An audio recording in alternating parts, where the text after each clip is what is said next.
drug, the one called amphetamine. So we started up to Petula, and I said, say, baby, let's split. There's a little gas station on down the road that might be fun to hit. So they drove up to the station, and they both jumped off of Jake's ride. They were up to derision at Jake's decision as they both saw to the inside. The attendant, he was an old man, and he didn't think it very funny. When Petula pulled out that great big gun, said, honey, give me all your money. Well, the old man opened up the cash drawer, and Jake grabbed the money and ran. With Petula out the door to the big chop parlor that was parked on the center kickstand. Then they headed out for the 4-lane, and they thought it was lots of fun. With Jake on his hog, with Petula the dog. You can advertise your business on Night Dreams Talk Radio, and you will be heard worldwide. Why not contact us at nightdreamstalkradio@gmail.com. Do you have a paranormal story you want to share on Night Dreams Talk Radio? You could be a guest. Email us at nightdreamstalkradio@gmail.com. Night Dreams Talk Radio After Dark wants to give a big shout out to all the truckers that listen to our show. You're listening to Night Dreams Talk Radio After Dark with our host, Gary Anderson. And that is me. Boy, tomorrow is Friday. James, this week is on hyperdrive. And it seems like it's just going, are we on a time warp or something like that? Because it seems like time is just speeding up more and more and more. I swear it seems just like last Friday you said that, and here it is Thursday. I know. It does seem like it goes. It is. Well, you know what? For men and women who are losing their hair, well, a new study that cost the government $1.5 million says, don't stress out. I guess if you stressed or are in a stress situation, you will start losing your hair. Hey, it only took $1.5 million in a study to figure out what causes or what is one of the causes to lose hair. Yeah, I think I could have figured that out.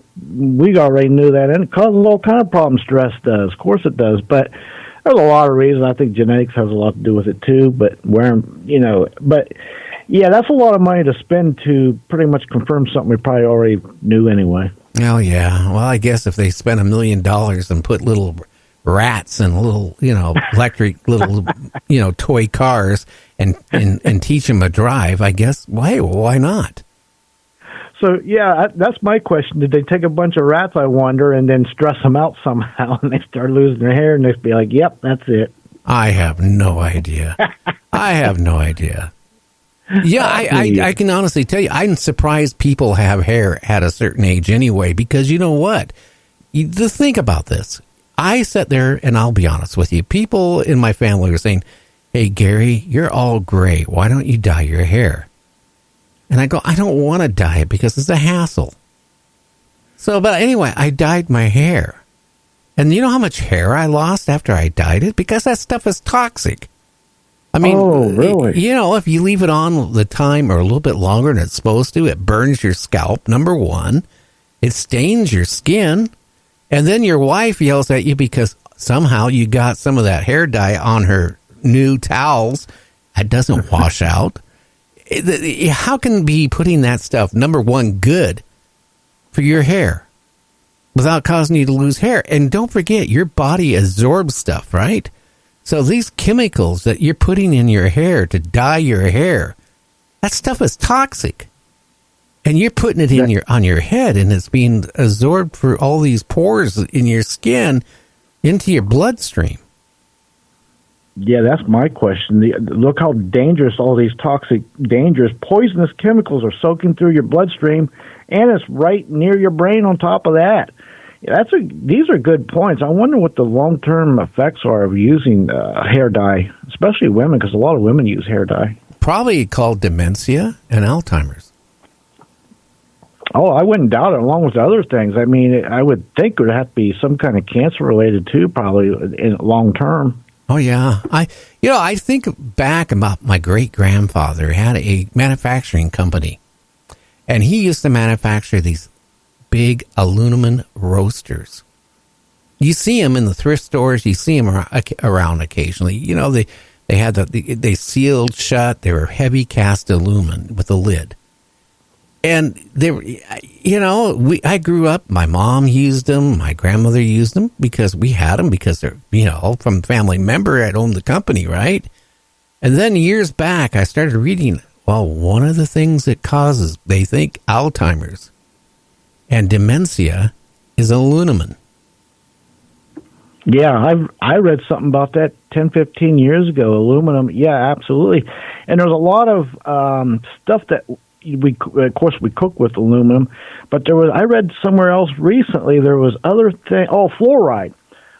Toothpaste has a lot of aluminum-based stuff in it that you're putting right in your mouth. I read that yesterday, matter of fact, and again, aluminum has been connected, or so they think, to Alzheimer's. Oh yeah, and also most deodorants have aluminum in it. So yeah, read it. Read the bottle, and you'll be surprised. So now you're sitting there putting deodorant on. And you're putting aluminum right on your armpits, which, again, sucks into your glands. So I wonder, you know, like Alzheimer's has really picked up. Again, with dementia has really picked up.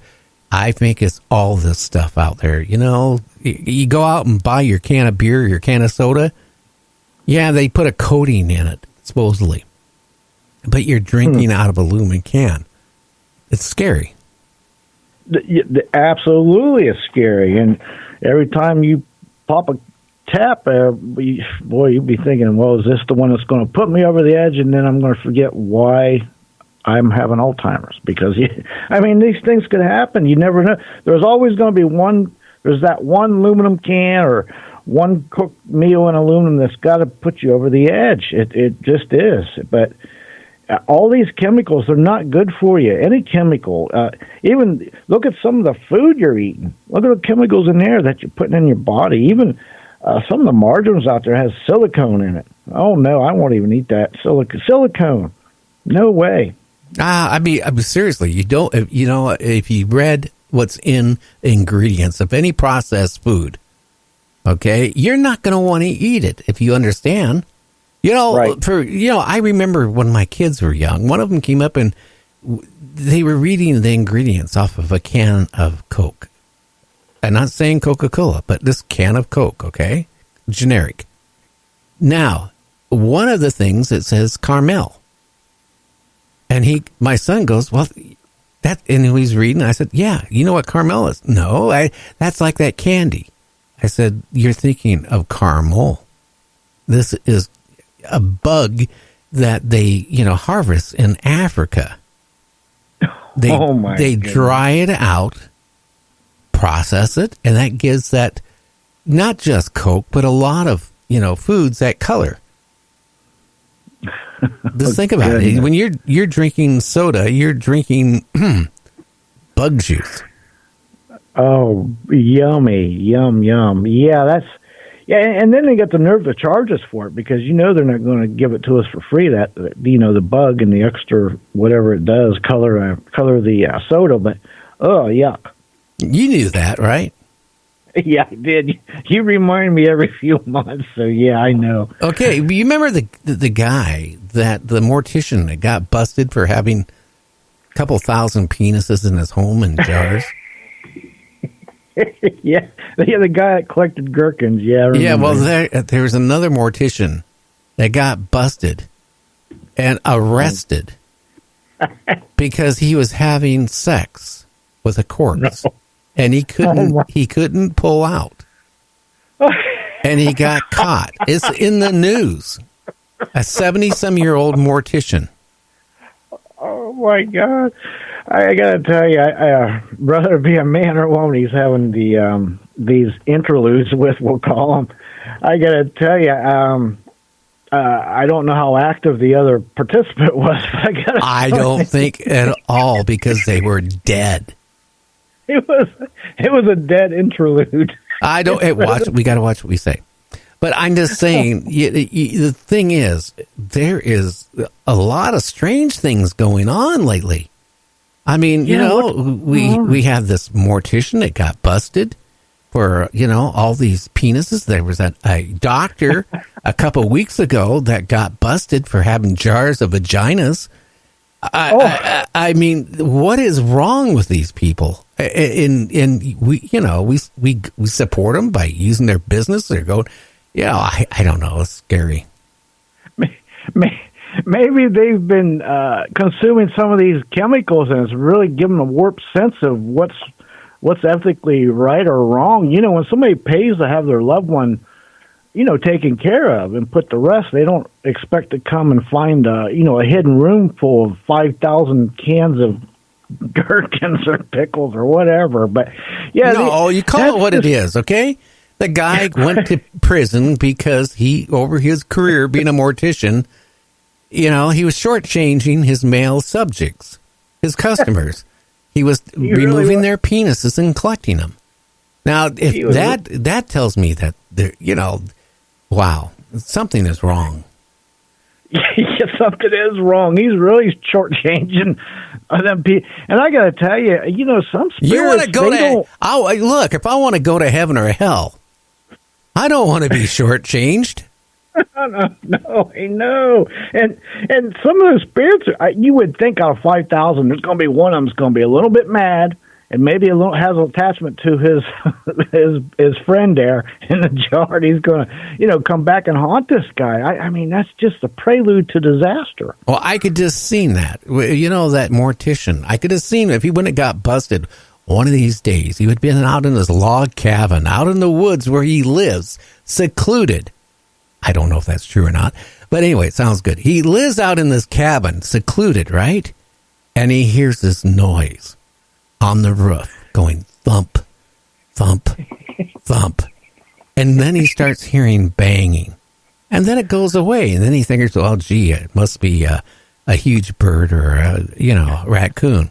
Well, the next day, he's in there again, collecting his jars and, looking at them and admiring them. And then he hears the thump. Thump. And then he hears this. Where's my penis? Where's my penis? And then he hears the rattle of the door. And the door bursts open. And the guy's standing there and he goes, I want my penis back. I want it now. Dang it. 5,000 of those jars full, that takes up a lot of volume. I could picture him or some girl. Well, he probably don't have a girlfriend, but somebody coming over and open up a closet door and a whole mess of them just comes rushing out and just buries somebody. I think it was like 4,500 or 4,700 or something jars of penises. He was doing this for like 40, 50 years, collecting them. That is amazing. He's got a bigger collection himself than the Mutter Museum in Philly. I have no idea, but it just makes me wonder. What do you have to do when you go to the funeral and you want to have to check your loved one over before they put in the ground? Yeah, you got to give them a body search, make sure all their parts are there. What? And then what would you do if one's missing? I mean, do you put out Old Points Bulletin? Have you seen this? Well, technically, I guess you could go to jail for a short time for causing, doing damage or doing something to a corpse, right? But if you multiply it by about 4,500 to 4,700 times, your little jail sentence is huge now. Yeah, that guy's doing a life sentence. Oh, my God. And then that's another thing. You imagine going to prison because you were going to walk in there and they're going to say, what are you in for? Well, I was a collector of penises. 4,700 of them. That might not go over. That might not be a good thing to tell somebody in prison. Well, but the word gets out around in prison really fast. Could you? He put it this way: when he goes to prison, maybe he will find himself short. He might. I'm not even going to go nowhere with that. I'll let you. But yeah, he's going to be in trouble. I got a good feeling on that one. Yeah, I sure wouldn't want to be taking a shower with him. No, I sure wouldn't. I got to tell you something else. I wouldn't want to put him in charge of the kitchen duty either, or anything revolving around. Yeah, did you enjoy the hot dogs you had last night, James? Hot dogs on a stick. Yeah, it was a little salty. I don't know why. I have no idea.